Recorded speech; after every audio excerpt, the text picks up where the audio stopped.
Take sir. ट्रेनमध्ये आहेत तिघं. तिघंही आहे. जनहित न्यूज महाराष्ट्र चॅनलच्या वतीने आज आम्ही राजू तेलकर साहेब यांचा सन्मानपत्र देऊन सत्कार केलेला आहे. खरंच त्यांचं असं कार्य आहे या प्रेस बाजारमध्ये.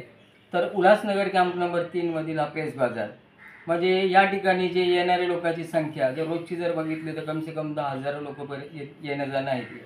अनेक जिल्ह्यामधून लोक इथं कार्ड छापण्यासाठी, पत्रिका किंवा व्यावसायिकसाठी इथे येतात आणि त्यांच्याकडे ज्या ज्या सुविधा आहेत आपल्या प्रेस बाजारामध्ये त्यांना कुठल्याही प्रकारचा त्रास होऊ नये, पार्किंग सुविधेपासून तर स्वच्छतेपासून सर्वांची काळजी घेणारे आमचे व्यक्तिमत्व एकच आहे, जे राजू तेलकर साहेब.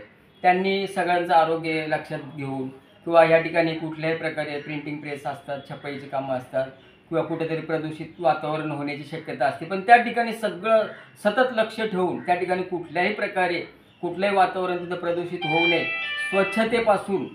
स्वच्छतेपासून तर पार्किंगपर्यंतच्या सुविधा, तसेच कोणाला काही संकट आलं, कुठल्याही पण अर्ध्या रात्रीला इथं काही कोणाला अडचण आली तर सर्वप्रथम धावणारे असे आमचे राजू तेलकर साहेब. आज आम्ही जनहित न्यूज महाराष्ट्र परिवारातर्फे त्यांचा सन्मानपत्र देऊन सत्कार केलेला आहे आणि यापुढे त्यांचं कार्य असंच असेल असे आम्ही अपेक्षा करतो. जनहित न्यूज महाराष्ट्र परिवारातर्फे पुन्हा त्यांना पुढच्या वाटचालीसाठी आम्ही शुभेच्छा देतो. धन्यवाद.